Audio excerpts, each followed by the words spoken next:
मित्रांनो नमस्कार, मी विजय आपलं स्वागत करतो माझे रॉयल विचार या यूट्यूब चॅनलच्या एका नवीन व्हिडिओमध्ये।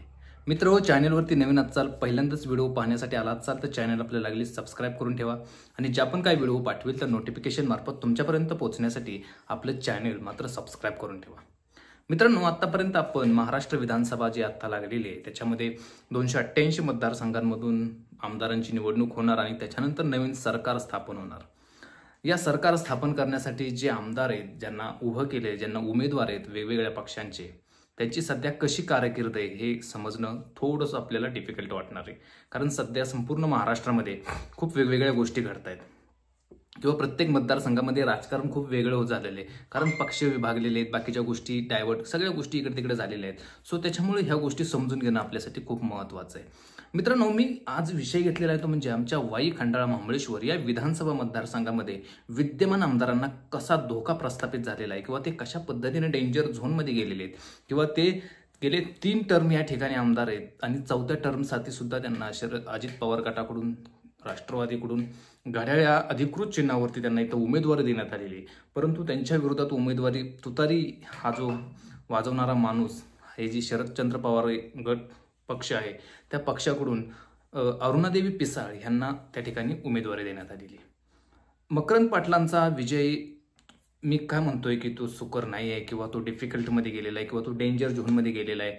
कारण सुरुवातीला ज्यावेळेस मकरंद पाटील उभे राहिले होते त्यावेळेस असं वाटलं होतं की त्यांना विरोधकच इथं कोण नाही किंवा विरोधक सापडणं थोडं अवघड आहे, परंतु जसजसे दिवस जायला लागले, जसजसा वेळ लवकर जवळ यायला लागला निवडणुकीचा, तसं समजायला लागलं की मकरंद पाटलांना सुद्धा इथं खूप टफ फाईट होणार आहे। काही गोष्टीत, काही भानगडी इथल्या किंवा काही असे मुद्दे आहेत की ज्याच्यामुळे मकरंद पाटील पिछाडीवरती जात आहेत।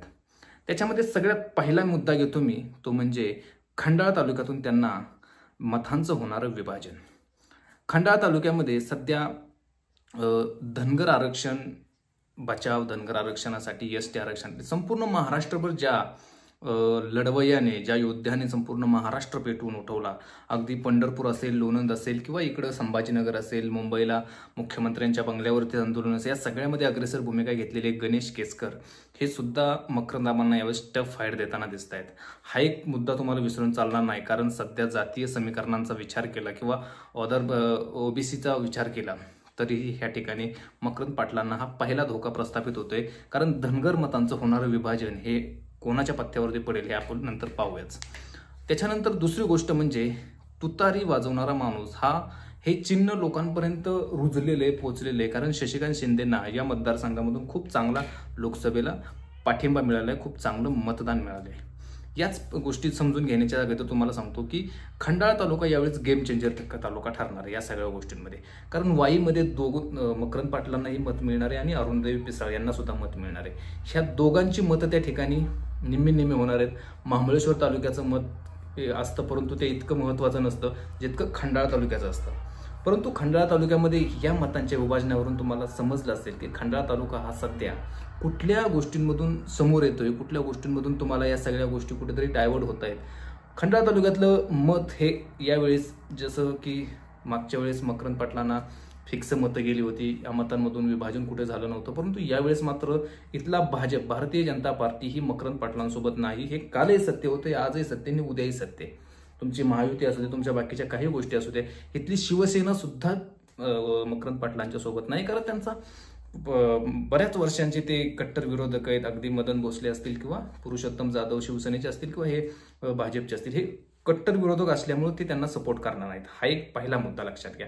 त्याच्यानंतर पुढे जाऊन सांगायचं झालं तर इथं रामराजे नाईक निंबाळकर यांचा एक विचार जपणारा किंवा त्यांचा एक चाहता वर्ग म्हणा किंवा त्यांची एक सपोर्ट सिस्टीम ज्यांची अगदी रामराजेंपासून आहे, त्यांचा एक इथं गट आहे किंवा इथं एक मतदार आहे त्यांचा खंडाळा तालुक्यात, तो खूप गेम चेंजर ठरणार आहे। आणि तोच मतदार किंवा ही अशी जी काही मी 2-4 गोष्टी सांगितल्या तुम्हाला, अगदी मकरंद पाटलांना इथं खंडाळा तालुक्यातून मात्र मतांचं विभाजन त्यांच्या अगदी निगेटिव्हमध्ये जाणार आहे किंवा ते डेंजर झोनमध्ये जात आहे या गोष्टींमधून।